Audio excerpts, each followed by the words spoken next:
Bonjour, c'est l'Écho en clair et aujourd'hui je vais te présenter la situation économique des États-Unis en 2020.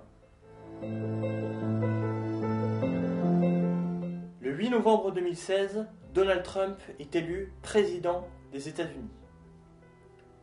Son programme économique est centré sur sa volonté de rendre sa grandeur passée à son pays. Faisant passer les intérêts de son pays avant tout, il a pris des décisions très polémiques au cours de son mandat. Comme par exemple de sortir de l'accord pour le climat de la COP 21. Voici 4 ans que Trump est président des États-Unis. Mettons de côté la crise économique due au Covid et interrogeons-nous sur la situation économique des États-Unis début 2020. Quelle était l'évolution du pays dans la décennie 2010-2020 ? Quels ont été les impacts des politiques de Trump sur le plan économique? Tout d'abord, il est important de préciser que les répercussions d'une politique économique ne peuvent pas toutes se voir au bout de 4 ans. Il faut plus de temps pour que toutes les conséquences soient observables. Ce n'est donc qu'un bilan partiel que je vais t'expliquer aujourd'hui, faute de recul. On va principalement s'intéresser au taux de croissance du PIB, au taux de chômage et à l'évolution de la dette publique, qui sont les indicateurs les plus souvent commentés. Et si on regarde l'évolution du PIB américain depuis 2012, on observe clairement une tendance de croissance depuis 2012 et qui se perpétue depuis 2016 avec Trump. Entre 2012 et 2019, la croissance américaine a été de 2,3% par an en moyenne. La politique économique de Trump a donc permis de consolider la croissance permise par les politiques économiques de Obama, qui a été président des États-Unis de 2008 à 2016, sans toutefois la réduire ou l'améliorer. Cependant, le PIB est un indicateur très synthétique qui ne permet pas de vraiment bien comprendre la situation économique d'un pays dans son ensemble. Le PIB mesure uniquement la production qui a été réalisée dans un pays sur une année. Pour mieux comprendre la situation économique d'un pays dans son ensemble, il faut utiliser des indicateurs plus précis, comme par exemple le taux de chômage ou l'évolution de la dette publique.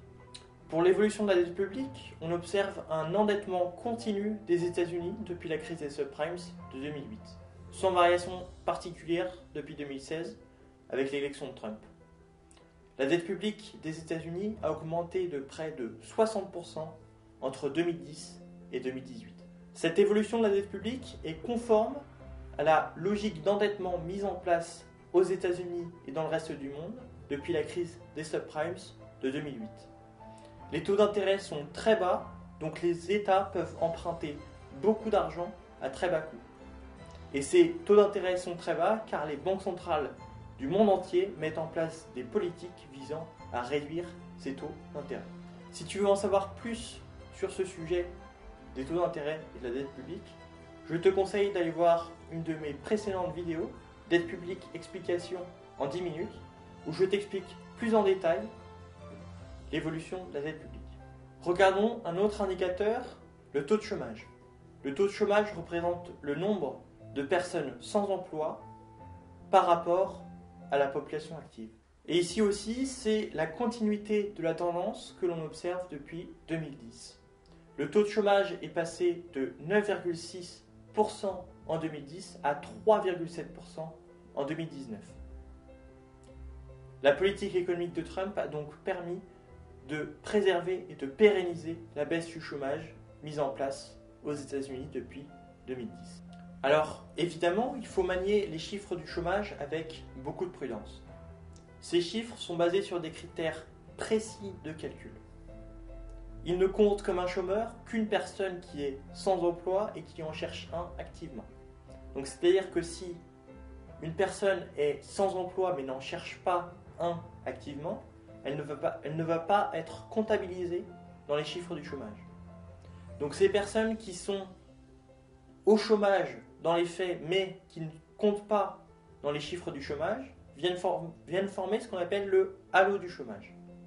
Les chiffres du chômage publiés par les instituts statistiques nationaux ne permettent de refléter que partiellement la situation de l'emploi et du chômage dans un pays. Et ce développement économique, avec, on l'a vu, une croissance du PIB et une baisse du taux de chômage, a permis de faire baisser le taux de pauvreté aux États-Unis. Donc une personne est dite pauvre si elle gagne moins que 60% du revenu médian de la population. Donc le revenu médian, c'est le revenu qui va séparer la population en deux. C'est-à-dire que 50% va gagner moins et 50% va gagner plus. Et ce taux de pauvreté est un bon indicateur pour mesurer la pauvreté relative dans un pays. Et ce taux de pauvreté a beaucoup diminué aux États-Unis depuis 2014. Il est passé de 14,8% en 2014 à 10,5% en 2019. Cette diminution du taux de pauvreté est bénéfique pour l'économie américaine, car ça veut dire que le développement économique a bénéficié même aux parties les plus pauvres de la population. Cependant, attention, le taux de pauvreté n'est qu'une moyenne et ne reflète donc pas toutes les disparités au sein de la population, car la société américaine reste une société très inégalitaire. Comme on peut voir sur le graphique, près de 20% de la richesse nationale créée en un an a été captée par les 1% des Américains les plus riches. Tandis que la moitié de la population la plus pauvre n'a capté que 13% de la richesse nationale qui a été créée en un an. Cela révèle donc une société très inégalitaire et qui l'est de plus en plus depuis 2010. En général, les inégalités ont tendance à diminuer pendant les périodes de crise économique et ont tendance à réaugmenter pendant les périodes de croissance. Si tu t'intéresses au sujet des inégalités, je te conseille de lire Le Capital au XXIe siècle de Thomas Piketty, qui est un livre qui fait référence sur le sujet. Concernant le commerce international, façade très polémique de la politique économique de Trump, on observe ici un coup d'arrêt à la croissance des exportations et des importations des États-Unis. Ce commerce était en pleine croissance depuis 2011, avant de connaître une stagnation depuis 2018. C'est un des résultats très directs de la guerre commerciale que mène Trump depuis son élection. Guerre commerciale qui affecte aussi bien les exportations que les importations américaines.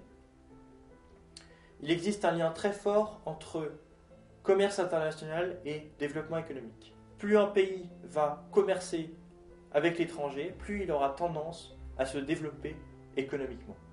Pour finir ce tableau général de la situation économique des États-Unis début 2020, il faut rajouter l'inflation.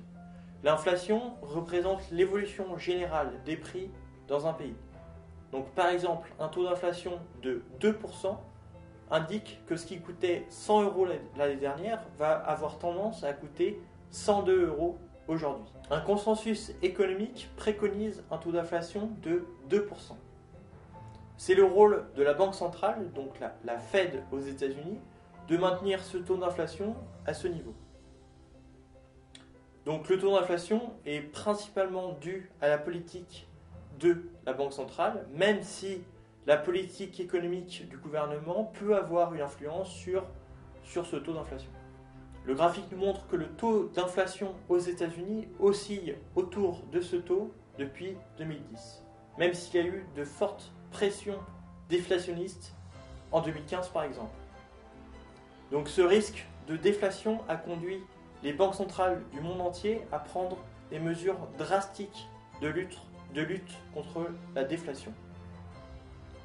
Je t'explique plus sur ce sujet dans une de mes vidéos précédentes, Dette publique, explication en 10 minutes.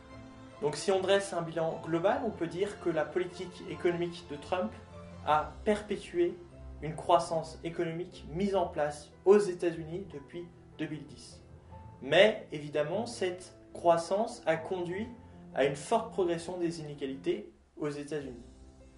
Et la politique de Trump a mis un coup d'arrêt brutal au commerce international des États-Unis. Le commerce international, rappelons-le, c'est un des moteurs de la croissance et du développement économique. Alors évidemment, depuis, la crise du Covid est passée par là, remettant en cause une décennie de croissance et de développement économique aux États-Unis. Je te remercie d'avoir regardé cette vidéo, j'espère qu'elle t'a plu et abonne-toi à ma chaîne pour plus de vidéos sur l'économie.